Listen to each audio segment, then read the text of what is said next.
You're listening to Straight Outta Stratford 203 with Zach and Julian, the best sports podcast in Connecticut. Sit back and enjoy the ride in 3, 2, 1.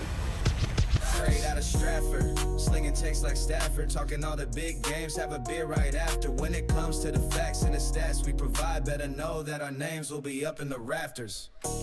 What is going on, guys? Welcome back to the Straight Outta Stratford podcast, episode number 36. I'm your host, Zach, and we got Julian back once again this week. Good to have you back. What's going on, guys? Appreciate it. And a lot of craziness, especially in the NFL world. We got a lot of stuff to cover there, but we're going to start out. Can't wait to cover that. Yeah, that should be a lot of fun covering that. It's enough to make your head spin at some point. But there was a lot of other stuff that went on this past week with the World Baseball Classic. You saw some NHL stuff take place, and then obviously the NBA won one historical feat that we're going to touch on at some point during the episode as well. But we're going to start out with the World Baseball Classic, which is finally going to go into its single-game elimination rounds. It's been electric so far to watch. A couple really impressive showings from some of the up-and-comers and some current superstars in the league right now. A lot of really cool things. What have you thought of the tournament so far? I've enjoyed it. It's something different because you see players on certain teams that aren't good enough to play in the MLB anymore, but are still good enough to go represent their country. Like a good example of that is Ruben Tejada. Yeah, that is a good example. He used to play for the Mets. I believe he was second base. Yep. Well, he was an infielder, second short. Yeah. I don't know what team, what country he's representing. I know he's like one of the Hispanic-based countries, but I'm not gonna label him for one of them. Yeah. But I mean, if I'm not wrong, it could be Venezuela. I'm not sure. Maybe. I was watching something last night, and I think they might have said it was Venezuela or Cuba, one of those two. But I'm not labeling them. But what I'm saying is, you see players like that who don't play in the MLB anymore. Like for Team Italy, Ron Marinaccio. Yeah. That's another good example. Was supposed to be really good until the Yankees destroyed him by bringing him up and sending him down like they do with every reliever that they have. Yeah, basically every player that they've ever come in contact with. Yeah. But it's fun to see players that you don't usually see go out there and perform. Yeah, no. Even like prospects that go out there and they're supposed to start the season in AAA. There's some prospects get the call hey, you performed well in the WBC, you struck out. There was one pitcher for Team Italy who's I think an Angels prospect. Yeah, I'm pretty sure that is Aldigeri. Aldigeri, yeah, I think he's an Angels prospect, and yes. He struck out. He had 2 or 3 scoreless innings against Team USA. Yeah, he pitched really well against Team USA, and then also another player too. Lucas Ramirez from Brazil, which is, I believe it's Manny Ramirez's son. He played very well against Team USA. He was the very big bright spot for Team Brazil. I know that they had a couple struggles throughout the tournament. Really didn't perform all too great, but he was awesome. One thing I don't like about the tournament is, no offense to the teams bringing in players, right? I get Jazz playing for Great Britain because there's no Bahamas team, but if you're playing for a team like Brazil, right? Why are you bringing in players from China or Japan? I think it's based off of residency. I think that they either have citizenship or it's that they live at the time in the country. I could be wrong. I know I saw that the night that the U.S. played Brazil, there was a pitcher whose last name was Takahashi. And I'm sitting there going, and their managers also. Yeah. I think it has something genuinely to do with residency. It threw me off too. I'm not doing this saying this or trying to be racist or any way. No. I'm just genuinely curious as to why you're on South America and you're bringing in players from the other side of the world. It makes no sense. Yeah, like I said, I think it genuinely has to do with residency of where they live or citizenship or where their parents lived, if I'm not mistaken, because the same thing could be said about Austin Wells playing for the DR. Well, his mom is part Dominican Republic. Yes, I understand that, but that's why is because if you think of the Dominican Republic team, how many people would sit there and go, oh, yeah, the famous Dominican baseball player Austin Wells? Nah, it's not possible. It's not. But, again, it's not really a Austin problem. Wells is this cold-ass white boy on the team. Yeah, exactly. Yeah. But, yeah, no, I haven't really seen how well he's done throughout the actual tournament, too. He had a bomb the other day. Did he? Yeah, because I know that – I know, obviously, that's a team that we're going to mention right now, which I was going to try and transition into it. They're the most fun team to watch out there. 100%. All vibes. They are the most fun team to watch right now. Fernando, Juan Soto, Ketel Marte, Perdomo, Machado, Julio Rodriguez, O'Neal Cruz. I mean, that team is loaded. Now, one thing I am going to say, which was pretty fun to watch, was when they played the Netherlands and Severino was pitching. You saw Didi Gregorius take him deep. Yeah. Former teammates going at it. That's crazy. The fact that and he's not even in the MLB Exactly. anymore. Like I said, you see players that aren't in the league anymore go out there and play like they still. One thing I will say is that I think one team should take a flyer on Didi Gregorius because he has 999 career hits. Yeah. If you're saying that you don't give him a 1-year contract, he doesn't get one hit to reach 1,000. Well, he's a shortstop now. Yeah. New York Yankees. Over Anthony Volpe, Didi Gregorius reunion? I've been saying that for years. I would love it. Wouldn't be a bad option. So going back to the whole Dominican Republic team at least, you did mention that they beat the Netherlands. They beat up on them pretty bad. It was 12-1. Speaking of, is this DR? Juan Soto's on the team, right? Oh, yeah. He's been, again, people are saying, I know that this is a big comment online, is the aura that he has wearing the Dominican jersey versus the Mets jersey is not even close. Speaking of the Mets, I'm bringing this up because I saw him say this in an interview. He said that this is the most fun he's had playing baseball since 2024 with the Yankees. What do you make of that? Listen, everybody takes it so out of context again. Why do you think he said 2024 and 2019 were the two best years he had in his career? Take a guess. Because he went to the World Series. He went to the World Series in both of them. Of course they were the most fun years that he had because he played for the biggest championship in the professional baseball world. No, but I think he was like, I'm not taking it out of context. I think just vibes-wise last year with the Mets, I got the feeling that the whole team didn't click at times. No, you're right. I'm not going to sit there and dispute that. And I feel like when he was with the Yankees, there was a feeling with the team that, hey, everybody gets along and they all have the same goal and they're going to go out and do it. And listen, you're right. I'm not saying he's sitting here and regretting the fact he signed with the Mets, which he could be, but I'm not him, so I don't know. No, I could listen. For all of the Yankee fans, I'm not saying this to you because I know that we've had talks about this, but to all of the Yankee fans out there that continue to say Soto regrets leaving, 765 million reasons why he does not regret leaving, number one. And number two, he was a 1-year rental.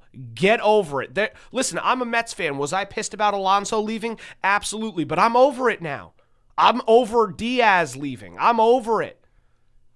Soto was there for 1 year. As a rental. Let's be honest. When you see Diaz in Game 6 of the World Series, you're still going to be pissed about it. No. Yes, you will. No, I will not. Because, listen, they were going to get there anyway. Everyone knows that the Dodgers are the favorites to go back and win another World Series. It just so happens that this time that they'll have Diaz on the team, which won't make a difference. And I'm going to say this, and I don't want to be taken too crazy out of context here, but you know what? Good for him. Screw him. I'm glad he went to the Dodgers. If he wants the soft, easy way out and said, if I can't beat him, I'm going to join him, and that's the route he wants to go, by all means, go. Have fun. So it really doesn't matter that much to me. We'll try and go back to the World Baseball Classic. Kevin I don't Durant want to get vibes. Kevin Durant vibes. It is, but I don't want to get too tied up into that because that'll set me off. I don't even want to bother. But Team DR has a 4-0 record, and they beat Nicaragua to 12-3. 12-3, yeah. Netherlands 12-1. Israel 10-1, and Venezuela 7-5. That game between them and Venezuela was actually a really good game, and they almost blew it towards the end.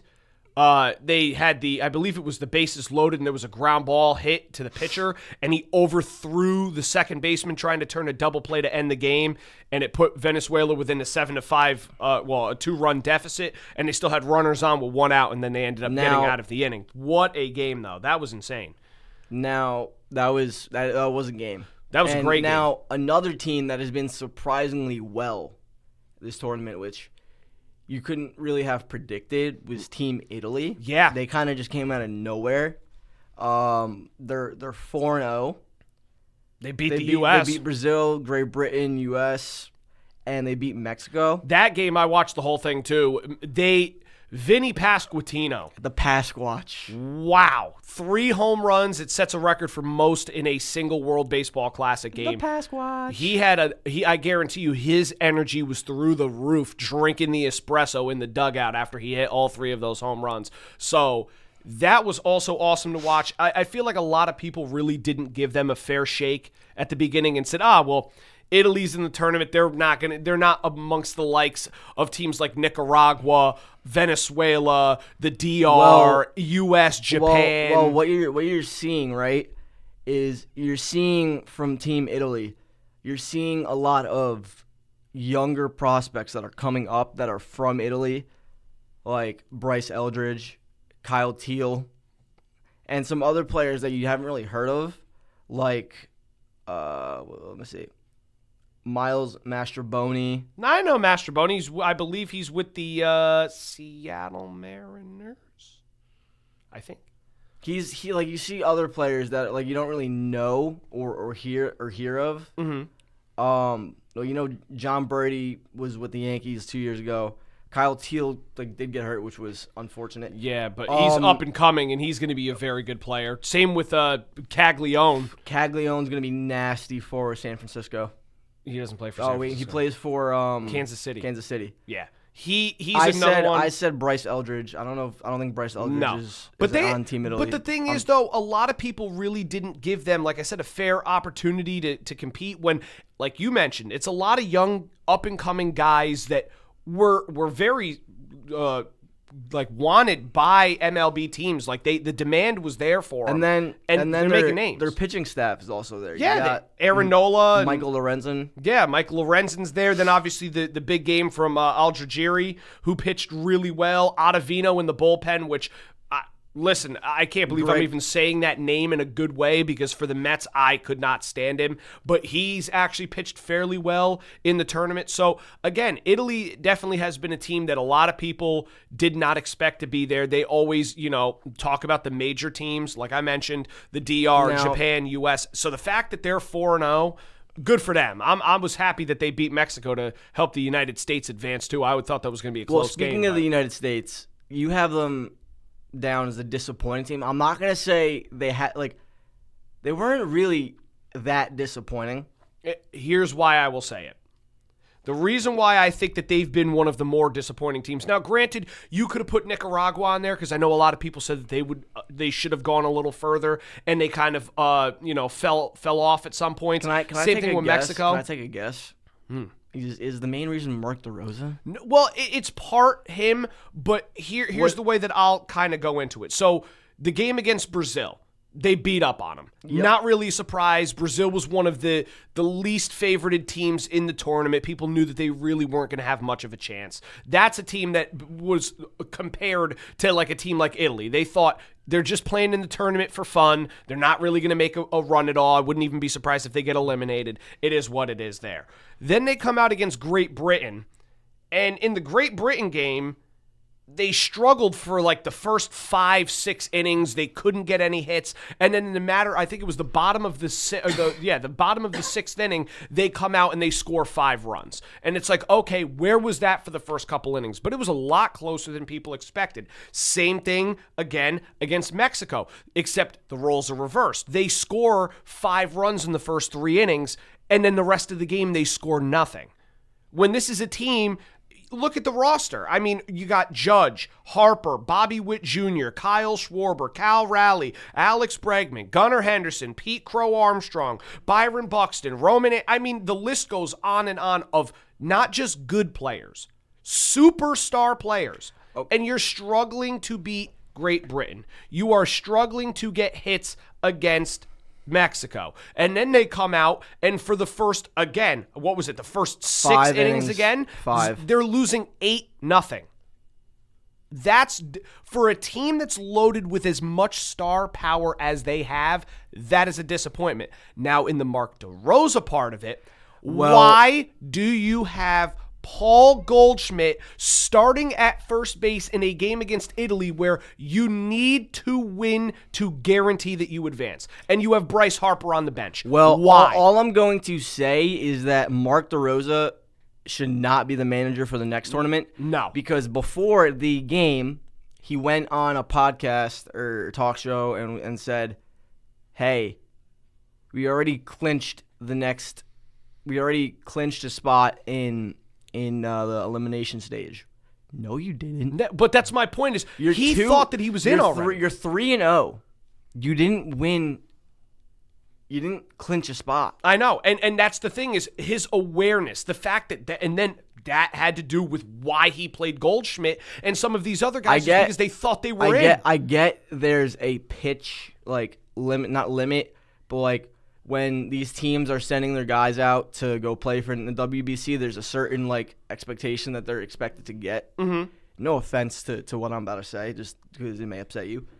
Why was Nolan McLean in the game for 3 innings? I don't know. He didn't really pitch that great. He didn't have his stuff. No. He's young. I'm not saying he's going to be a bust, but for Mark DeRosa to rely on a Mets guy for 1 inning and then see that he doesn't have his stuff together, and then go send him back out there, makes no sense. And then you go to your bullpen, right?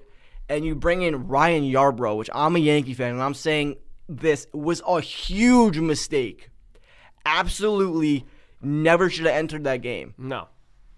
I'm telling you, like I said, never should have entered that game. But again, a lot of bonehead decisions made on his part. And the crazy thing is, while I was watching the games, they're talking about DeRosa. And they're saying, oh, well, I think this was a great choice for manager for the U.S., and they're sugarcoating everything, saying how great this guy is, and then he comes out and he does that.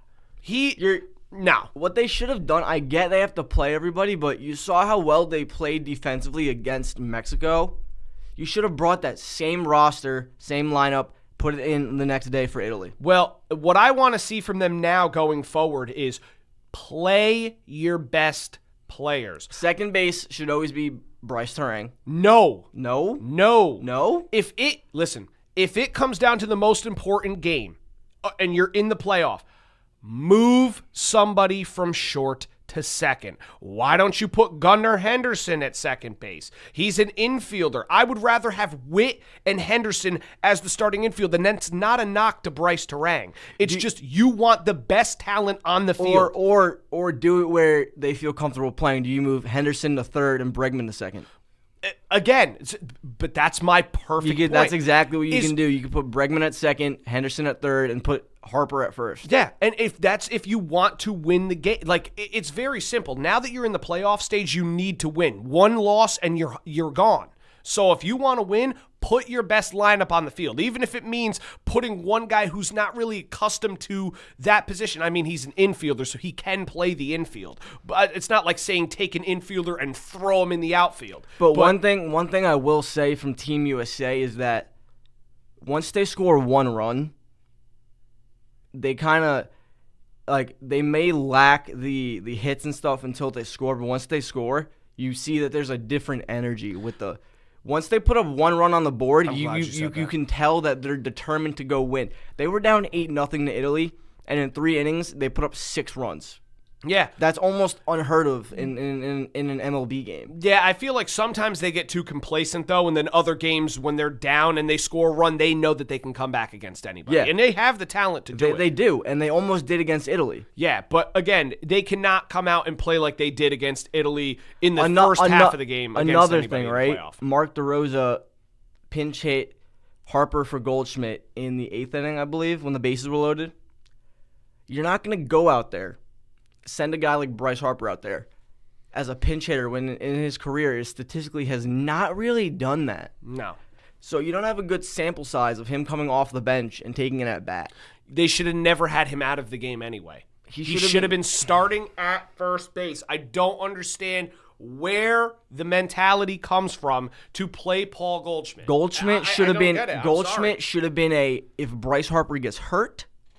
Yeah. Which I don't wish Harper does. No. But he should have been the emergency first baseman if something were to happen to Bryce Harper. That I agree with. That I 100% agree with. But there's no reason why Paul Goldschmidt should have been starting at first. I'm sorry. You want to know what I realized watching the WBC? Is that how poor of a management and ownership mentality that the Yankees have. Because what I'm seeing out there in the WBC is that these three people who don't really play with each other are acting like best friends, and the fact that two of them could have joined the third person on the Yankees just pisses me off. Yeah, no. Looking at the way Judge plays and reacts with Schwarber and Harper, like I know it's got to drive you a little They crazy. should have. It makes me mad. Looking at the way Harper and Judge are celebrating. They're doing the Judge and Soto home run celebration. Of course they are. It just pisses me. Harper should have been a Yankee. Listen, we'll worry about that another day. It is what it is. Now, here's my stipulation. If the Phillies are somewhat underperforming and they're not where they want to be at the All-Star break, do you think if the Yankees call up Philadelphia and give them a decent offer for Bryce Harper, they would take it? No. I think that they would look really stupid if they trade Bryce Harper. I don't care if they're in contention or not. I think that would be very stupid on their part. Schwarber, yes, because he's older. 100%. Harper, no way. You'd be dumb to let go of Bryce Harper. Isn't Harper older than Schwarber? It's got to be close. I don't think so, because Harper came into the league, don't forget, at 18. Schwarber's been in the league for a while. Schwarber's played for 6 different teams? 5 different teams? He's played for a lot. 4? He's played for a lot of teams. He's played for the Red Sox. He's played for the Cubs. He's played for the Philadelphia Nationals? Phillies. I think he played for the Nationals. I think it's 4 teams. That's it. Unless he went somewhere before the Cubs. Was he on the Padres before the Cubs? He may have been.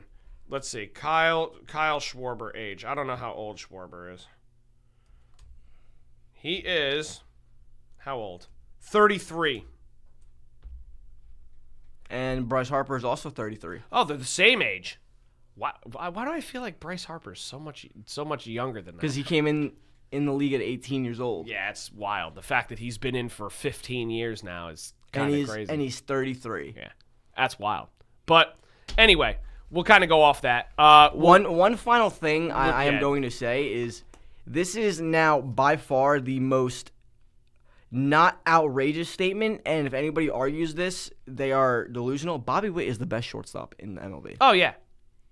He has shown that this tournament, and you know what? Lindor is close. Lindor is close, but Bobby Witt, especially with his age, too. Bobby Witt is the best shortstop in the MLB. Another thing I've learned from this WBC tournament is that if the Pirates don't start taking their talent seriously, they're going to walk. I saw Paul Skeens play at a level that I haven't seen him play at with the Pirates.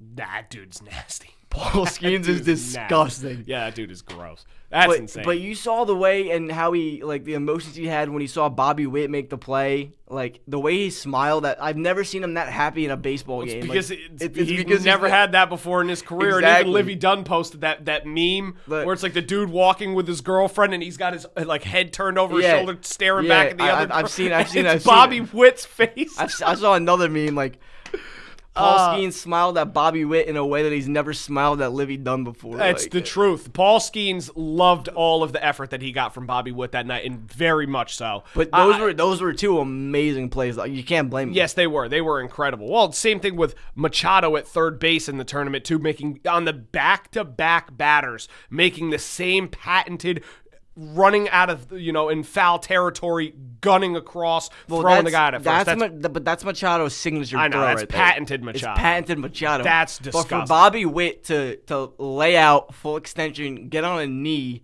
And gun it, yeah. Granted, it's Alejandro Kirk at the plate. He's not the fastest, but still. He's slow. He might be these. No, he is one of the slowest. Him and Stanton are one of the are both of the slowest in the league. But what I'm saying is for him to do that and still, it wasn't even like it was like a throw that was like off target. It was a dart. It was a dart. It took like one hop, went right into Harper's glove. Harper didn't have to extend or anything, nothing. Well, the second one he had to extend and like lay off the bag, but still, it's a great play to make. So it was awesome to see that. Hopefully, you're right. Hopefully, Paul Skeens gets similar effort from. Another thing, we just see that the power bats have come alive for Team USA at times. You saw Judge go deep twice already. You saw on Tuesday PCA went 2 for 2. Twice, yeah. Not 2 for 2, but he went deep twice, back-to-back at bats. Yep. Roman Anthony's looking promising. Yeah, he is going to be a problem, and I'm a Yankees fan, and like I said, the United States has a really good team. He's going to be an issue. Kyle Schwarber. Yep. I thought Kyle Schwarber's home run was going 500 feet. Yeah, it was a bomb. But yeah, no, they have a lot of power. It's just they gotta bring the same intensity that they did in the first couple games, where they come out and play with the fire. Play with the fire that you see with the Dominican team and some of these other teams in the tournament where they're passionate. That's what they really need. Their lineup reminds me a lot of the Yankees. Home run and strikeout. Yeah. I wonder why. Anyway, we'll go into Captain the NBA. America. We're just going to touch on one quick thing that obviously cannot be avoided. You have to bring it up. And that is on Tuesday night, we saw... Tuesday night might have been the most random, night for sports, and crazy in general. Don't spoil it. I know what you're going to say, too. We'll wait on that. I know exactly what you're going to bring up. Italy beat USA. No, don't say anymore. I know where it's going. Don't say anymore. Bam Adebayo dropped 83 points on Tuesday night. It's Adebayo, not Adebayo. Whatever. I rushed it a little bit. Bam Adebayo dropped 83 points on the Washington Wizards. Now, the thing I want to talk about with this is I saw a lot of analysts and a lot of people on social media say it's the Wizards. It's not that impressive. It's not even that. They just said it wasn't impressive because of multiple things. Number one, it was the Wizards. Number ended two, a blowout win. Number two, he shot under 50%. He shot under, kind of. But the other big one is, how about the fact that he took 43 free throws and made 36 of them? So that was another one. And on top of the fact that they said not only is it the Wizards, they have no Anthony Davis. Now, here's my thoughts on it. Yeah, but he made 62 points off of free throws, right? No, wait, I'm thinking he made 36 points off of free throws. Sorry, I'm thinking of just regular 2-pointers. Yeah. Yeah, why are they talking about the 13 threes he hit? That's 39 points. Well, but this is my thing. Number one, he scored 31 points in the first quarter. That's impressive. Okay, so that's pretty damn impressive. He had 47 at half? I think he had 47 at half, yeah. But my point exactly is he had 47 points in the first half. He had 31 points in the first quarter. Number one.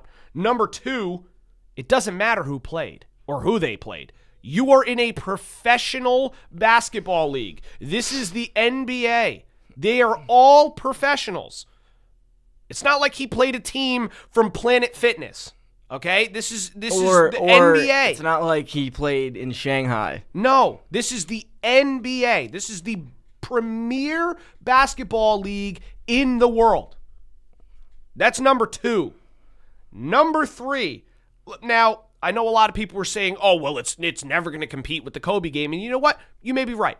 Kobe Bryant is, rest in peace to him. He's a legend. Of course, it's going to be hard to compete with him because he had, 20 free throws in the game that he scored 81 against Toronto? He only made 18 of them. He made 18 of them. I know, but he shot 20 of them. He made 18. So I get it. Kobe had a lot of free throws that game too. Not nearly as many as he did. But again, it's a part of the game. Free throws are a part of the game. I feel like if Kobe was still alive, he wouldn't be mad. No. All the analysts that are saying he took 43 free throws, Kobe would be right there on social media saying, I don't understand why everybody's mad. He played He'd be very well. congratulating He'd be celebrating the fact that somebody broke his record. Exactly. And this is the part that I get so mad. It's like, yes, I know that there's tons of excuses. I saw articles written saying, oh, well, you need to put an asterisk next to it. No, you don't. No, you don't. No, you don't. Only thing that needs to go on that night's game is a bunch of respect. Yeah, no kidding. That was an impressive showing from him. He dominated in the game, and if it wasn't for his 83 points, there's a chance that they may not have even won that game. No, they would not have won that game. I mean, he gave them the lead in the first quarter, scoring 31 points, so it's not like it was a blowout win with or without him. It would have been a closer game if he didn't play. Who knows? Maybe they lose, maybe they win, but he was the big reason why they won by so many points. Yeah, Bam was a big factor in that game, and I feel like a lot of people forget how good Bam actually is. He's a superstar. He played for the USA Olympic basketball team too. Obviously, he was a bench player because of their starters that they had, but ironically, their starting center was Anthony Davis. Yeah, but a lot of people forget how good Bam is and how good that Miami Heat team actually was when Jimmy Butler was there and they made the finals run. Yeah. It wasn't just Jimmy. Bam played a part in that. Bam has been there for a while, and I feel like he's getting overlooked almost. He is. And it's a shame because he doesn't deserve to be overlooked No. like that. He's a hell of a player. There's a reason why he's as good as he is. And there's a reason why he put up 83 points. Now, the only thing I can say that you can argue about the fact that they're putting an asterisk over it is that when there was like 30 seconds left in the game and the Heat were up by like 30, they did foul just so Bam could break the 81. He was already at 81 points, and they fouled intentionally just so he can get to 83 so he can break the record. But, like, if you're arguing about that, that's just you being petty. He still would have tied the record. If he doesn't get fouled, he still ties the record. No, he didn't get fouled. They fouled Washington. Oh, well, yeah. But you see my point, though. The whole thing of people saying that it's not impressive and it deserves an asterisk is just, just shut up. Find something else to complain about. I saw this tweet yesterday saying you can't even score 83 with Bam on 2K with the sliders all the way up. People will use any excuse to just not give the man credit. No, that's giving him credit. I see what you're saying. Somebody actually did give him credit. And Stephen A. Smith went on and said, I'm not taking away from what he did. It was impressive, but he said something like, I forgot exactly what he said, but he was kind of like saying that he's giving him credit, but at the same time not giving him credit, and that just makes no sense. Stupid. If this is any other star player that scores 83 points, they'd be celebrating like crazy. But it was against Washington. If that was SGA against Washington, forget about it. Oh, they'd be saying SGA is better than Michael Jordan all over television for the next. Oh, he's the best player ever. Blah blah blah. Listen. If it was anybody else, if it was John Moran against Washington, John Morant's back. I'm telling you, all of these analysts, I'm going to say it boldly, you're hypocrites. Okay? It's a joke. Give the guy his damn flowers when he deserves it for scoring 83 points. It's the second most ever, and to be honest with you, there's a lot of people that still say this. Where's Wilt Chamberlain's 100-point game evidence? Nobody's seen it. It's not on video. Where is it? So, 83 points is technically, it's the most I've ever seen in my life. So, if you're going to complain and cry and moan about it, go find something else to watch. There are a lot of analysts considered quote-unquote GOAT LeBron James when he went on Twitter and said bam, bam, bam. Yeah. Like, LeBron's giving him flowers. Why can't you do the same thing? All of the players did. It's all the analysts that don't. Every single player that went on Twitter that night said, 83, they were... Donovan Mitchell did. He did. Kevin Durant did. Kevin Durant did. It's always the analysts. Oh, well, it wasn't that impressive. Just stop. There's a reason why you're not on the court, and these dudes are. Give it a rest, okay? It's freaking pathetic.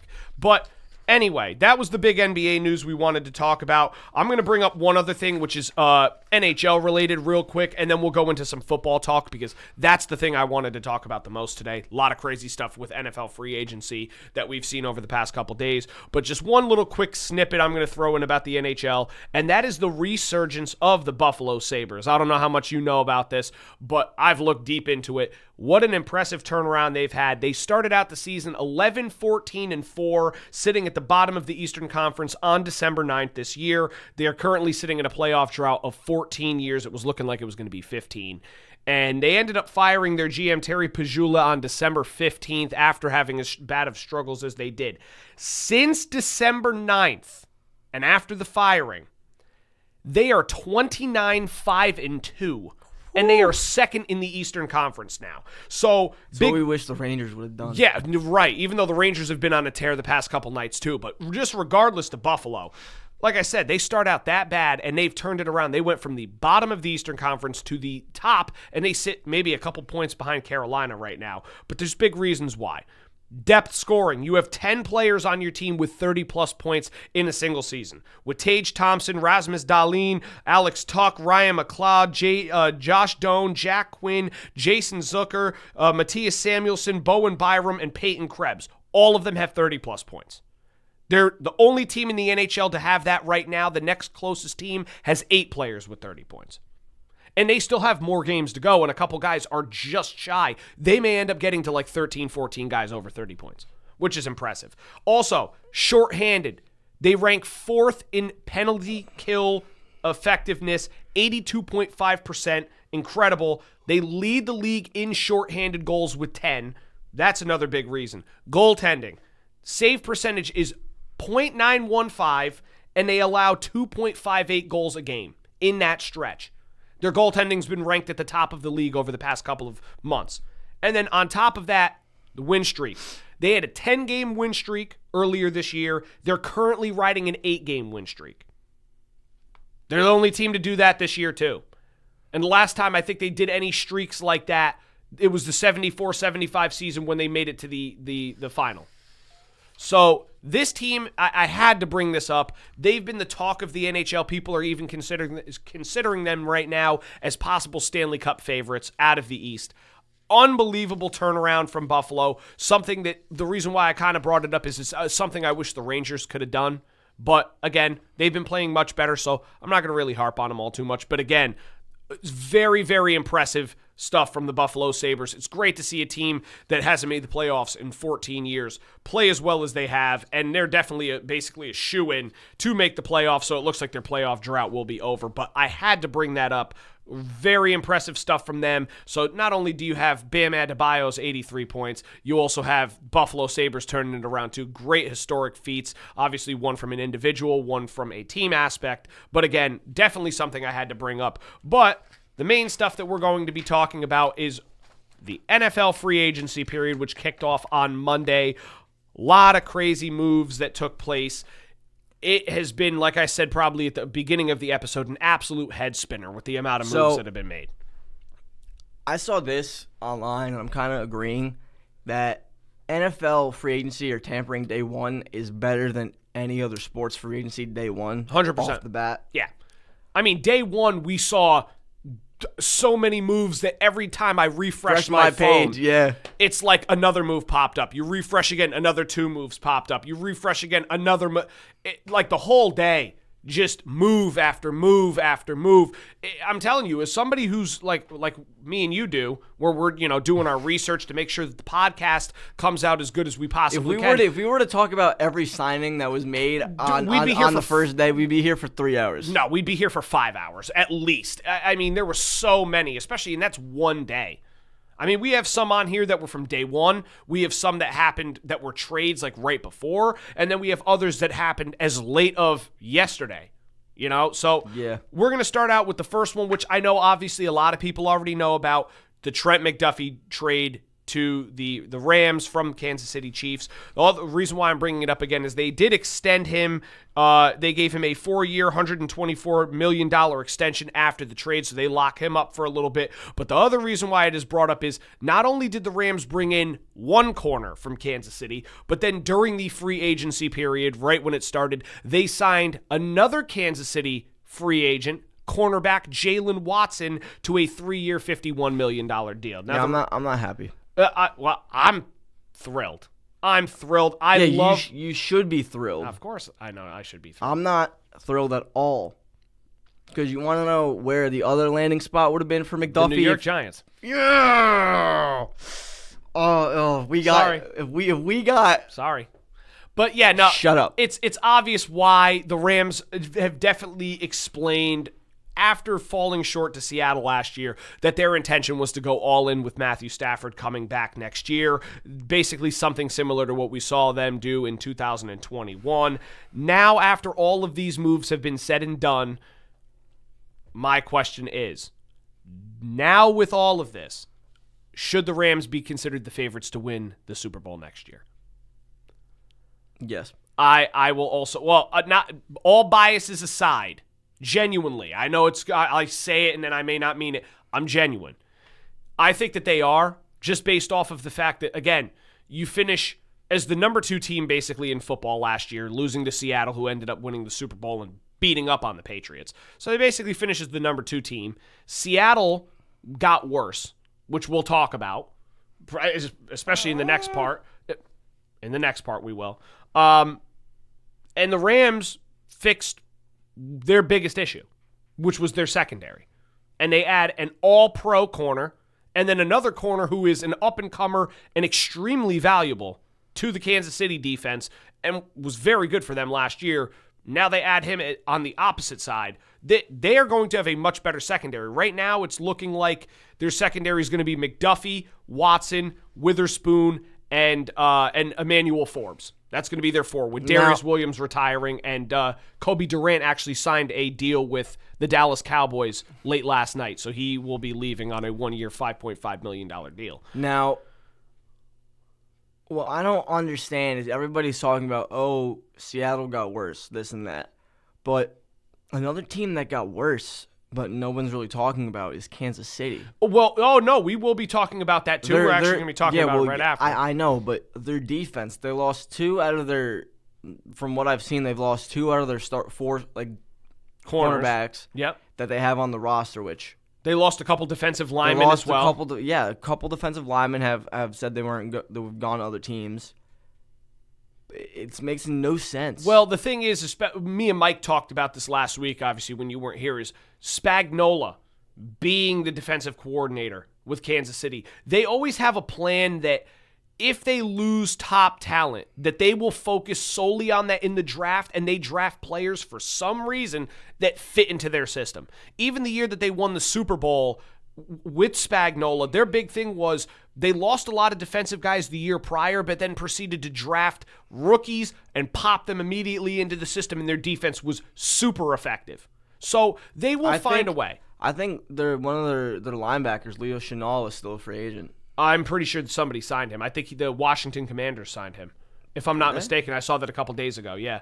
But yeah, no, like I said, Spagnuolo's defense will definitely work for a couple young rookies. It's worked over the past couple seasons where they just pick and plug guys right in, and they're effective. Yeah, the Commanders did sign him. I told you, yeah. I had a feeling I remember seeing that. Commanders spent a lot of money. Yeah, the Commanders did okay. But again, like I said, the Chiefs will find their way. They did get a little bit worse, but one area they did get better, which is number 2. Their offense. Is they sign Super Bowl MVP Kenneth Walker to a 3-year, $45 million deal. My opinion, I think I was watching a video on YouTube a few days ago, and I think this is the perfect analogy for this.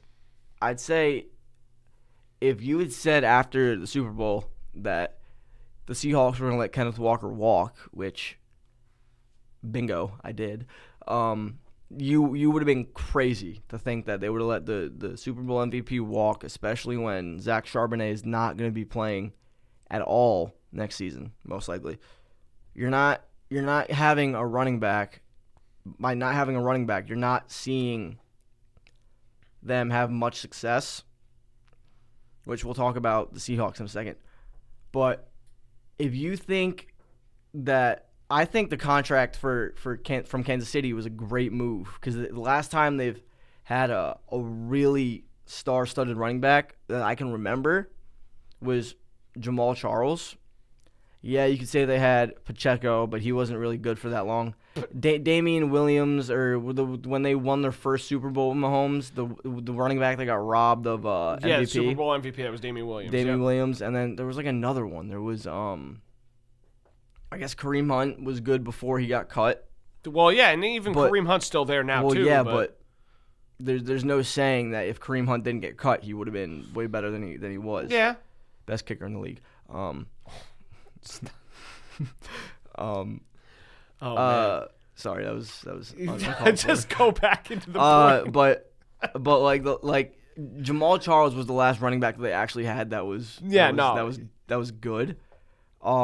You haven't really seen Kansas City's offense with a decent running back like Kenneth Walker, and I do think that if they didn't sign Kenneth Walker, they would have wound up drafting Jeremiah Love. Yeah, I know that was talked about. And now, with that being like not an option anymore, everyone's speculating, who's going to draft Jeremiah Love? Is he going to go in the first round? Is he going to be a top 10 pick? Which I don't think I think if there's one team that does take a fly on him in the first round, I do think it is Seattle. He ain't going to make it that far. No. He ain't going to make it that far.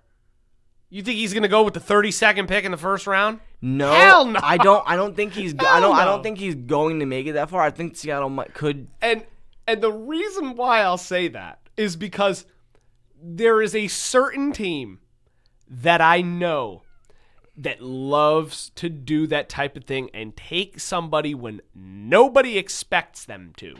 Dallas? No. Philly? No. Jets? The LA Rams. They've talked about that, saying that there were multiple teams that were at Jeremiah Love's workouts, and the Rams are one of them. Why do they need a running back when you have Corum and Williams? They are already entertaining that thought. And if the Rams use the 13th pick and he's still on the board, if they take him, I don't know what I'm going to do with myself. But again, it would just be crazy, but it will bring up some speculation of where Jeremiah Love goes. There's no way he should fall that far. But Seattle, in my opinion, though, definitely got worse. I mean, they lose Walker. They did retain Rashid Shaheed, which was a good thing. They lost, on their defensive side, Tariq Woolen, Boye Mafe. Yep. Kobe Bryant. Kobe Bryant. They lost some pieces. They still have Devin Witherspoon. They still have Nick Imawari. They still have Ernest Jones. They still got pieces. Don't get me wrong, but they lost crucial pieces to their defense, and they're the Super Bowl MVP. Yeah, they are going to take a step back. But what I'm going to say is, if Seattle did say, hey, we're going to offer a contract to Kenneth Walker that Kansas City offered them, I would have said that was a big mistake. Yeah. No, I agree. If Seattle had offered Kenneth Walker $45 million with, I don't know how much is guaranteed out of that. I would have said that was a really big mistake on Seattle's part. They never should have done that. Yeah, I mean, it's all situational, too, which is why I kind of understand that move. I saw it coming, but do you think that it's enough to get the Chiefs' dynasty back up and running again? No. Everyone's like, oh, well, the Chiefs are back. Listen, the Chiefs got, like you said, the Chiefs did get worse on defense. 100%. They lost a lot of pieces. The offense, Patrick Mahomes is still hurt. He's going to miss some time. We don't know how much time he's going to miss. People are saying, oh, he'll be ready for week 1. No, if he's ready for week 1, that's insane turnaround. If he's ready for week 1, the NFL has to do an investigation on the Chiefs. They have to contact Aaron Rodgers and see if they used his ayahuasca or his devil magic to get Mahomes or whatever. Yeah, that's a joke. I know. Yeah, of course, it's a joke. But it's crazy. Yeah, no, it is. You're seeing players make returns way too fast. Like last week, Tatum came back after I said he shouldn't come back to the playoffs. Yeah, I listen. I don't know what's going to happen there, but the fact that people are saying, "Oh, it's going to reignite the dynasty," no, it's not. Now, no. This next move that we're going to talk about kind of doesn't really make much sense to me at all. I think it makes a lot of sense. I don't. Listen, for one team it makes sense. For the other team it does not. The one team that does make sense is the Pittsburgh Steelers. So the move he's talking about is the Pittsburgh Steelers trading for Michael Pittman Jr. from the Colts and then signing him to a 3-year, $59 million deal. Listen, for the Steelers' sake, they've looked at everything else going on knowing we won a division last year with a 40-year-old quarterback and hardly any weapons. No, I know. But what Pittsburgh should have done is they should have realized, they should have looked at how DK was in Seattle, right? Yeah. And realizing that getting another receiver to pair with DK, it's not good. Like, I'm not saying that I'm not saying they don't need him. I'm not saying the move isn't good for the sake of the team, which it is. I'm just saying that is going to start to cause problems. DK is going to come out and he's going to start to say he's not getting as much targets as he wants. He's not getting this. He's not getting that. And what's that going to do? DK is just going to become a diva, and he's going to turn into to Stephon Diggs, and he's not getting what he's want. He's going to put him on the same team as AJ Brown and see how great that one works. But now you understand DK Metcalf is a big problem when he doesn't get what he wants. I know he is. Listen, and he was in my division. And getting another receiver to pair with him is not great. He was in the Rams division. I know. He cries a lot. That's the only reason why I don't. But the Steelers, the reason why for me though, it still makes sense is like I said, they knew that they won a division last year by the skin of their teeth, and they needed another receiver. They needed to go out and improve the offense, and they somewhat did. They go out. I forget which running back they went out and signed. Rico Dowdle. They signed. That's who it was. They signed Rico Dowdle. It's a good signing, especially after the year he just had. You go out and add Pittman. Now the one piece that really sits there and says, if we get this person, we may be a very good team, is depending what happens with Aaron Rodgers. Aaron Rodgers comes back and plays with Mike McCarthy for a year. They have a very good chance at being a playoff team and maybe making it past the first round, which is better than a lot of people expected. And the reason why I say that is because in that division, I feel like every single team in that division got worse. The Ravens lost a ton of starters. Yep. In free agency. The Bengals find a way to mismanage everything. They are not that good. And then the Cleveland Browns. They finally signed some defensive players, then they lost their best one. But again, like, well, that division. Cleveland signed a. Listen, they made some moves. I know. Are they winning the division next year, Julian? No. Okay, case closed. Now, Pittsburgh's got the best shot to win that division compared to Cleveland. Now, so here's what I'm going to say. What doesn't make sense is for the Colts. First of all, with the Colts, I don't know why they would let Sauce Gardner go on Twitter and tweet out, "Should I lock Alex Pierce in my basement and force him to sign the deal?" And he did. He did sign the deal, and then Sauce goes out and tweets, "Hey guys, it worked." Well, there's that. Why would you allow somebody to do that? I'm surprised you didn't say anything on something else. I am going to say this. Why would you trade away Michael Pittman Jr. to then make the same? Well, you can't say it's going to be the same mistake, but I'm inferring. Yeah, you're going to start laughing. I already know I'm going to start is. laughing. You're going to make the same mistake the New York Giants did, and you're going to pay Daniel Jones $44 million a year. 2 years, $88 million could be worth up to $100 million. Listen, that one thing. The one thing I will say, if you are a up and coming quarterback that is mediocre and bad, go find yourself Daniel Jones' agent's phone number and hire him immediately. Thank God you said it. How is Daniel Jones consistently getting? Listen, he had a good year last year. He had a good year, but there's no way he could do that. Like, there's no telling how he's going to play this year. Their front office is so bad. You trade your leading wide receiver, extend another one who's underperformed. I mean, he did play better last year. Alec Pierce, you know what? He's higher paid than Mike Evans. Alec Pierce is a jump ball merchant. That's it. It's not even his jump whenever ball you merchant. see him being talked about or posted on NFL's Instagram page, it's him catching a 60. No, shut up. Look up. Let me finish. It's him catching a 60-yard bomb down the field. I know. You don't see him consistently get first downs, which Michael Pittman did.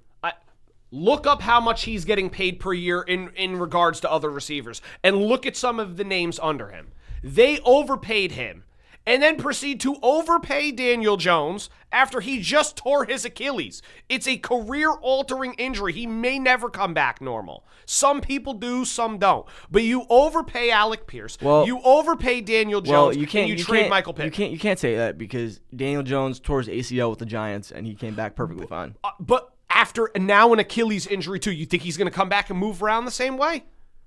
He could. He could. That's my point. He could. $44 million a year you just put into a big question mark going, is he going to be the same Daniel Jones the following year? Now down your number one wide receiver. Their front office mangled He's getting that. paid $29 million a year. And look at who's getting paid less than him.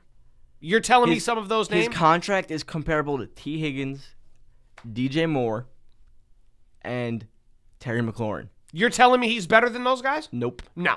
My point exactly. Overpay. Same thing with Romeo Dobbs going to the Patriots for the money he did. Overpay. I talked about that with my buddy who's a Patriots fan. Wholly overpay. I know you need wide receivers, but oh my God. It's brutal. Now, we'll talk about the Giants. It's comparable to Kenny Galladay's New York Giants contract. Yeah, overpay. Exactly. That was like the worst contract. Well, speaking of the Giants, we're going to talk about the Giants making some moves too, because they went out and signed tight end Isaiah Likely from the Baltimore Ravens, who we kind of mentioned how the Ravens have lost a ton of starters. 3 years, $40 million. I love that contract. I think that it's a great contract. I also like the fact that, here's the way that I could put it. The minute Harbaugh takes over, He brings in... he has made it clear, I guess, to the locker room and the front office that he is taking the reins and he is turning the ship around. Yeah, Joe Shane is not running for Seattle. He gets Isaiah Likely. He goes out and gets Patrick Ricard. He goes out and gets Tremaine Edmonds. He goes out and gets Greg Newsome. Yep. I mean, yeah, they lose Cordero Flott and they lose Wan'Dale Robinson, both to the Titans. I know that's a little bit Daniel tough. Bellinger to the Titans, and too. they lost Bellinger to the Titans. But you know what? What an offseason they've had so far with some of these moves. You could tell that they are bought into the idea that Dart is the future, Scatabo is the future, and they just need to help those two. Oh, my Lord. I cannot wait to see Patrick Ricard blocking for Scatabo. That's gonna be the exciting whites. The exciting whites. That's the name of the backfield now. The exciting whites. There you go. I'm telling you, they are going to be extremely fun to watch. I genuinely think with some of the moves, depending on what they do during the draft, because they're going to have to address the other wide receiver spot. They have the potential to compete in that division. They gotta get a receiver in the second round. Yeah, but they have the potential to compete. I'd say in that first division. round they get either Caleb Downs or Sonny Styles. Sonny Styles. Sonny Styles. Or I think that if they can draft the right pieces, you get yourself a wide receiver and another defensive weapon in the first round. And who knows, maybe their free agency's not done yet. They have a good chance at competing in that division. And they did wind up re-signing Micah McFadden, too, who, when he's healthy, is very underrated and linebacker. they also signed Calvin Austin last night. Yes, I saw that. Calvin Austin last night. That he's also very underrated. They've made some moves that I've been very impressed with. Hey, John Harbaugh played Calvin Austin twice last year. I guess he liked what he saw in him. I'm telling you, they have something brewing in New York that's actually better than what we've seen from them in a long time. I think it was a good move bringing Harbaugh in, and I think right now they are bought into the hype. The fact we brought in Harbaugh. They are buying into the hype, and there's not really a surprise. I would not be surprised if they, like I said, I've said it multiple times already. I would not be surprised if they compete for an NFC East title next year. Genuinely. I think Dallas's defense is still very rough. Their offense is good, but their defense is still rough. And I feel like the Eagles are going to take another step back. Giants would be like the Patriots. Like, not saying they're going to the bowl, but like going a little run. To be honest, there's a lot of people that said that the two teams that could go from last in their division to first in their division are the Detroit Lions and the New York Giants. I would not be surprised to see the Giants. Last? Yeah. Damn. Yep. But yeah, no, I definitely think that there's a good chance that those are... The Giants are going to be better than people expect. Yes, they are. I agree with that 100%. Now, we're going to talk about another NFC team real quick because this is something that I talked about a little bit last year at some point, and that is that Travis Etienne signed a 4-year, $52 million deal with the New Orleans Saints. Now, it's not the signing itself that's surprising because the Saints wanted to go in a new direction. They're starting to build with, a lot of younger players and even some prime players now. And their goal is it's a very open division. There's a big question mark. Exactly where I was going with it. With this move, which when I saw this, I'm like, what? Yeah, same with me. And it's because of what was said earlier during the season last year. They have Alvin Kamara still. And he said earlier on in the season, if they try to trade me, I'm going to retire. Yep. Alvin Kamara is only 30 years old. And he still has some juice left in him. Oh, yeah. He's got some gas left in the tank for sure. But now the question is, what do they do? Does Alvin Kamara request to be traded? Does he retire? Does he just sit as a backup? Does he sit as a backup? I mean, the Saints were also rumored to supposedly, again, like you mentioned the name before, was supposed to draft Jeremiah Love. Clearly, that does not seem like it's in the picture now. But what's your plan with Alvin Kamara? I feel like every team's rumored to draft Jeremiah Love. The Giants were too. I mean, yeah, there's a lot of because he's a generational talent that a lot of teams are not going to want to pass on. But yeah, it does bring up that big question. That wouldn't surprise me though, because from what I've seen with the Giants, they are very fond of having two running backs, and I don't know if they still have Tyron Tracy. Well, yeah, he's good, but I know something tells me if Harbaugh says we're taking a different Love direction at maybe? 5, you can put Love and Scat in the backfield. That would be a hell of a room. One bulldog and then just one finesse elusive rusher. That would be insane to see. But yeah, like I said, it's going to really depend on what the Saints' future plans look like now with what they want to do with Kamara. Wouldn't be surprised if he ends up retiring, if they say they're going to trade him. I just thought that was a very shocking move. Another one that caught me off guard. Now, I was so surprised with this move, and what was kind of funny about this specific move was when it happened, I was actually on my way to the Tampa airport, and I was with my uncle. I don't know if he was driving me or it was his mother-in-law, my aunt's mom. Mm-hmm. And when I said this out loud, she was like, "Are you serious?" I'm like, "Yeah." Mike Evans signs with the San Francisco 49ers. Me and Mike were talking about him potentially going to certain teams, and when you think of Mike Evans, you think of Tampa Bay Buccaneer. Yep. You think of Mr. Reliable. But yep. Apparently, the back half of last season, he was getting very mad at Todd Bowles. Yeah, I know. And the way that he was running the offense. Well, the same thing that happened when they lost to the Atlanta Falcons that one game where they were winning, like 28-7 or something, or 28-10, and they lost. At the end of he was furious walking through the tunnel, screaming, going, it was that was the 3rd and 28, and they converted it. That wasn't the game Kyle Pitts went off, was it? Yes, it was. Oh. That was the game that Kyle Pitts went off, and they blew it. But, yeah, Evans signing with the 49ers is a huge move. Like you mentioned, it was kind of the relationship between him and Todd Bowles and the way that the team was run. I think it is genuinely also the fact that he's done everything possible with Tampa Bay. He's won a Super Bowl with them. He's got the tied record for consecutive seasons with 1,000 receiving yards with the best ever Jerry Rice. I mean, it's up there. And he wants to be the number one target, and he kind of feels that he wasn't really the number one target last year. Well, yeah, because they have the emergence of Emeka Egbuka, Chris Godwin, who can never stay healthy, and Tez Johnson. But speaking of Tez stay healthy, Tez Johnson's a dog. Yeah, but speaking of can't stay healthy, did you see what he did? Who? Tez Johnson. No, I did not. The day he proposed. No. The day he proposed to his fiance, he was caught cheating with another girl. Oh Jesus, yeah, that's wild. Yeah, exactly. No, we do not condone that. I do not condone cheating, but that was kind of just like savage. Yeah. Now, but back to Mike Evans real quick. You mentioned Jerry Rice, and you see him following in not his footsteps, but you see him going to San Francisco, where Jerry Rice played for most of his career. But he's clearly gonna be the number one receiving threat as a receiver on that team. Yeah. But at the same time, you still have Christian McCaffrey, who apparently has been training with Cam Scatterbo. Now, and you have George Kittle too. Well, Kittle's hurt. He won't be playing. Next year at all? No. He tore his Achilles in the last game, almost, pretty much. The game before they lost to Seattle. In the game against Philadelphia, he tore his Achilles. So he's going to be out. But they're going to lose Juwan Jennings. They lost Kendrick Bourne to the Arizona Cardinals. And they bring in Mike Evans. Now, the one thing that I will say, and again, it's not a disrespectful thing. This is just factual.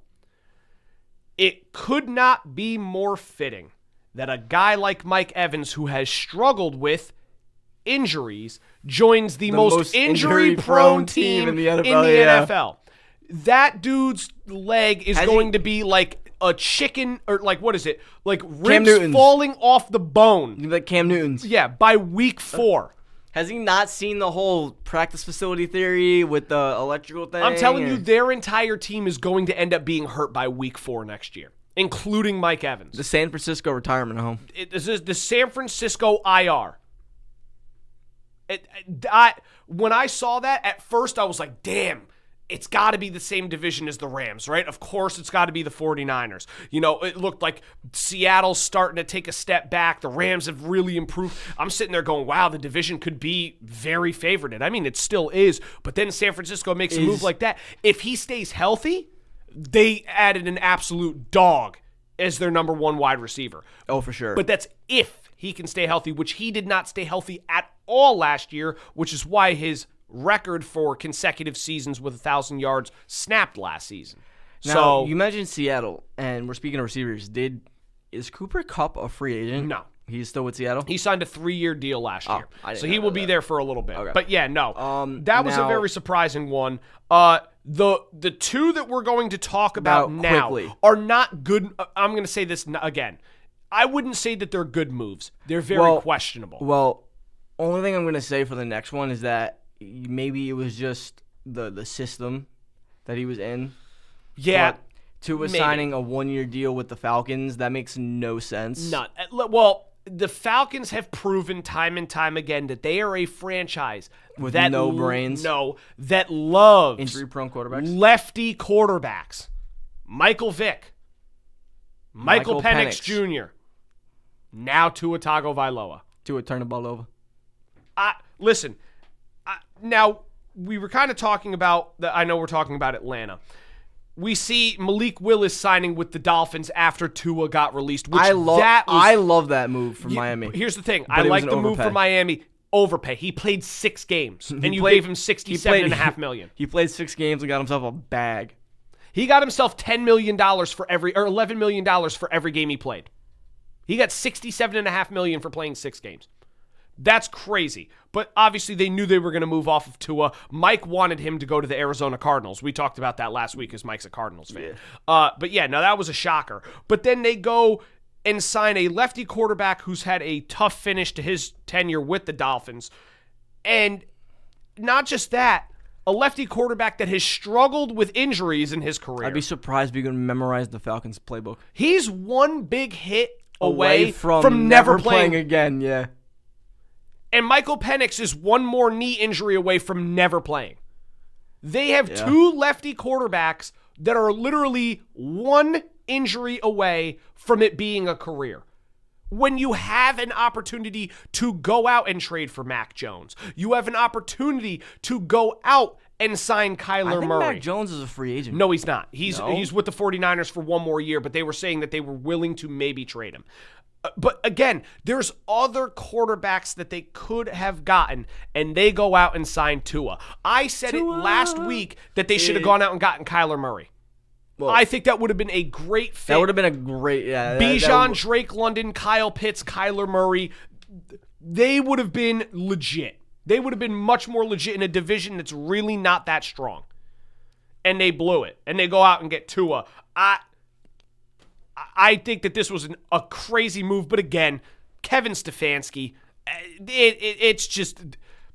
He just never wants Count good your quarterbacks. days. He doesn't want a good quarterback, ever. And it's kind of concerning. And almost. speaking of not wanting good quarterbacks, this transitions us into our other move, which, again, what are we doing? Well, only thing I'm going to say about this is that it kind of gives clarity that they're not looking to go and reach for a quarterback in this upcoming draft class. No, you know what gives clarity? Zach, shut up. You know what gives clarity? Zach, shut up. It shows that they're not going to try and reach for a quarterback in the early rounds in this draft class. I wouldn't be surprised if they take a waiver on Carson Beck in like the 5th or something. But it clarifies that they have enough brains to know that this isn't a good quarterback class. But it also shows that they have no brains in their at all. It shows that they have no intentions to win. They have no intentions to win. They got no intentions. The Jets are trading for Geno Smith. Hold on. But this is why it's worse. It's not just that they traded for Geno Smith. They go out and they sign Minkah Fitzpatrick after trading for him. They go out and sign DeMario Davis. They go out and sign Joseph Asai. They go out and sign Nashawn Wright, and it's like, oh my God, they're making moves to really help them on defense. It looks like they're starting to finally, figure out something to help them move towards the future. And then they go out and trade for Geno Smith. What are we doing? Woody Johnson, people. This dude is sitting in his office asleep while his grandkids are using Madden ratings to pick who they want to freaking put on the team. This is an absolute bonehead move that only the Jets do. They look like they're getting everything pieced. They go out and get a great defensive player. They go out and get another great safety with Minkah. It's like, oh my God. It looks like they're making moves to build their defense and just try to be more competitive for the future. And they go out and trade for Geno. My friend yesterday sent me something on Instagram. I forgot what it was. I'm gonna pull it up right now. It was something about the Jets. He's a big Jets guy. Let me see what it was. The post exactly. My response was kind of just like, It was who's stopping this Jets offense? Geno Smith, Breece Hall, Garrett Wilson, A.D. Mitchell, and Mason Taylor. And you want to know what my response was to that? Geno Smith. Nope. Literally every other defense in the league. Yeah. Like, aside from Geno Smith, maybe that offense is pretty good, but Geno Smith on that team. But again, this brings me back to what we were just saying about Kyler and Kirk Cousins and Mac Jones. You have other options that you could have traded for. Yeah, you wouldn't have even had a trade for Kyler or Kirk Cousins if you had waited till Wednesday. No, and on top of that, you could have traded for Mac Jones, who played fantastic with the 49ers last year. And you go out and you trade for Geno? Did you not learn? Apparently not. Look at his career with the Jets. He had, let's see, he spent 4 years with them. He threw 34 interceptions and 25 touchdowns. He lost the starting job after getting his jaw broken in a locker room fight, and then tore his ACL in 2016, which ended his tenure with the Jets. And you're going to go and sign that and trade for that guy again. You got to be some sort of stupid. It's only the Jets. It's only the Jets. I'm at a loss for words. At least they didn't pay him a lot of money like Las Vegas did. No. You know what? Shame on you. Shame on you, New York. At least the Giants have it somewhat figured out. The Jets are absolutely brain dead. I'm not even going to say anymore. I'm not. Let's keep going. This is funny. Okay, number 9, the 9th move that we're going to talk about is Trey Hendrickson signing to the Baltimore Ravens for a 4-year, $112 million deal. Now the reason why it happened is because also on Tuesday night, which this kid wouldn't let me say earlier, the Max Crosby trade was rescinded because of something they didn't like with his physical. And I am 100% sure that when Baltimore made the trade, they were told that he's not going to be ready for the start of training camp and everything. And they're like, oh, okay, that's fine. Give them Baltimore 2 first-round picks. Taking their 2 first-round picks, give them to Las Vegas, and getting Crosby. And then they I don't know if they looked at the market or if they did something, and they're like, hey, Trey Hendrickson's still here. Why don't we just say we don't like something we saw with the physical, and we send Crosby back to Las Vegas? We get our picks back, and we just sign Trey Hendrickson. Well, here's another thing. I think you're kind of onto something as well, too, that they saw Trey Hendrickson there, and they figured, we could probably get him for a nice contract that's probably cheaper than what we'd give up for Max Crosby. Now, the other reason why I think that's a big thing is I think there's something going on with Lamar Jackson. I think that he's having trouble renegotiating his contract because he is expected to have a $74 million cap hit. And I have a feeling that the Ravens looked at it and went, if we can't renegotiate with Lamar and his contract ends up expiring within the next season or two, why are we going to dump all of this money into Max Crosby and some of these other stars with a chance that Lamar may not even stay? He may request a trade out or he may leave. I think that had a lot to do with it too, and I think that they said to themselves, you know what? Let's reposition. Let's get Trey Hendrickson. We'll send him back. Trey Hendrickson's going to come at a cheaper cost than Max Crosby would, because once you get Crosby, you're going to have to sign him to an extension. I think that they looked at it and went, you know what? We'll take a step back. Let's get Hendrickson, send Crosby back. We'll see how we do. If we can renegotiate with Lamar, then good, and we could put that towards other stuff. If we cannot, it's a good thing we didn't get Crosby, because then we'd need to figure out what we're going to do about Lamar. Or what we're going to do about the quarterback position. I think that had a lot to do with it, too. Now, what I've seen from this whole ordeal is that there have been multiple teams around the league that have had GMs come out. They haven't said it publicly, but they've said anonymously that they're not looking to make trades with Baltimore anymore at all. Yeah.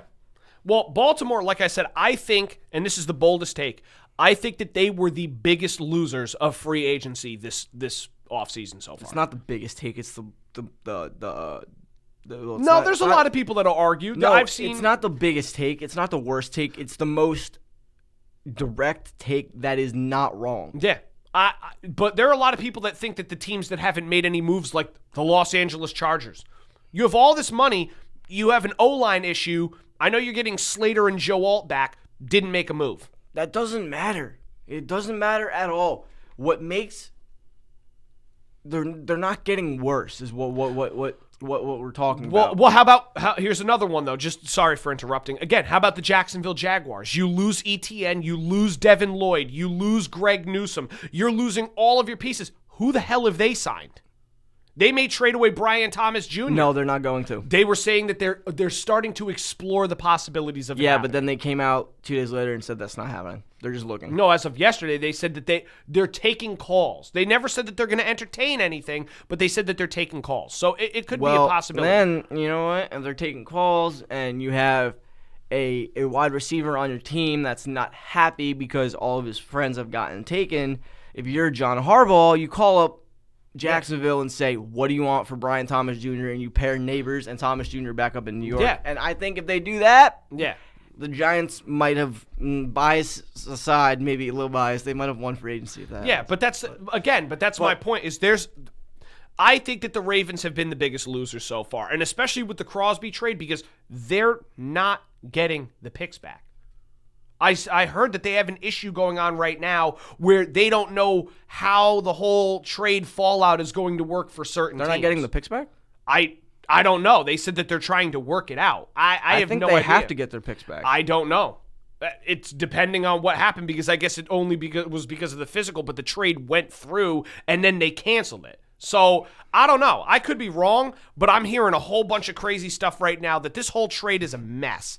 It's like in franchise in Madden when you make a trade and you don't want it to go through, and before it autosaves, you quit the game, close the app so it doesn't happen. Yep, I'm telling you, it's only going to get uglier from here, but I think the Ravens really screwed up there. And I've also heard that several teams have already called the Raiders in exploring. I guarantee you the Rams are going to be on that list again, too.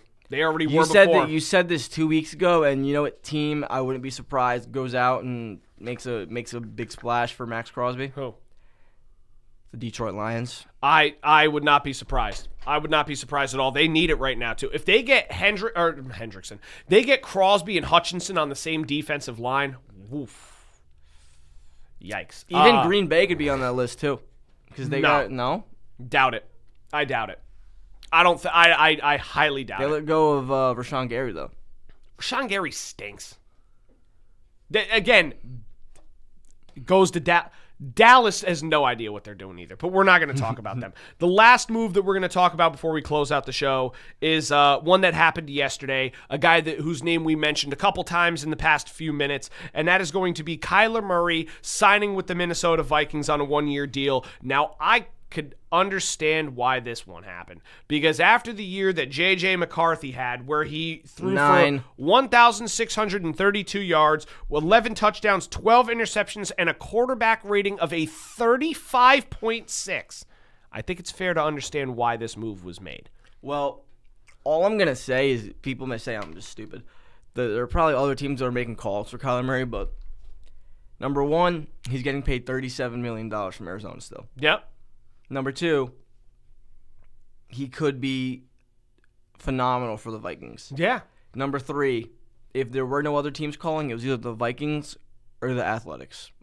Pretty Athletics. honest. Him and his agent were genuinely like considering whether or not he should go play in the MLB. Well, no, I was also hearing that the Rams had given him a couple calls to try and get him to come there, too. Yeah, but I'm pretty sure he wouldn't have wanted him to be a backup somewhere. Nah, well, even Mike and I talked about this on the show. I think it would have been beneficial for his career to be like another Sam Darnold, where you sit for a year, kind of learn, and then go and do your thing. Now, I don't know what the case is there because he may end up still being the quarterback depending on what they do with J.J. McCarthy. No, there's no way J.J. McCarthy starts. I don't think so either. I think that Murray's going to be the starter, but if they end up rolling with McCarthy, I would not be surprised if he ends up getting replaced by Murray at some point during the season anyway. I think that Murray's going to end up winning the starting job, and I think that him being paired with guys like Justin Jefferson, Jordan Addison, TJ Hawkinson, on top of the fact that you have an offensive-minded coach like Kevin O'Connell there, I think it works really well for Kyler Murray. I think this was one of the best moves that they could have made. I think it was one of the better moves for Kyler Murray's career, too. I agree 100%. I think that's a very beneficial move for his career. I think that it could go very well for them. And again, I also think that he took into consideration that Sam Darnold went there, did fairly well. Yeah. Daniel Jones went there for half season, sat behind Sam Darnold. Look at what he did. Yeah, it's very. Kevin O'Connell's a great offensive-minded coach. Like I said, I kind of have a feeling that was a good move for him. But again, I know that Minnesota lost a lot of defensive pieces during this offseason. I know a lot of them, I mentioned this on the show with Mike, that were not happy with Brian Flores. But I think that in Flores' system, with the way the defense throws all these blitz packages out, and I think that their defense can still be effective, I would not be surprised if they can just get their offense moving the right direction, that they do make another step forward. It just really depends on what happens with the whole McCarthy or Murray as quarterback one situation. Again, I think it's going to be Murray, or unless it really does push JJ to be to step up and be better. I don't think that's the case. I don't think that JJ McCarthy was that good to begin with. Listen, I don't think so either, but again, we never know what's really going to happen there. So it'll be interesting to see, but like I said, a lot of really good free agent moves so far. Obviously, we still got more time to go. Before the NFL season really kicks off, you're going to see some more moves. Probably Crosby getting traded. Who knows? Brian Thomas Jr. maybe getting traded. But there was way too much for us to cover because there were so many crazy moves. So we just brought up some of the stuff that a lot of people are going to be talking about, the big moves, whether good or bad, of the offseason thus far. But that being said, thank you guys so much for tuning into the Straight Outta Stratford podcast, episode number 36. I'm your host, Zach. I am Julian. And we will see you guys next week. Also, don't forget, we do have the voicemail hotline open. Yeah, just make sure you give us a call early on like Wednesdays, and we'll play them on the podcast. So, all right, later. See you then.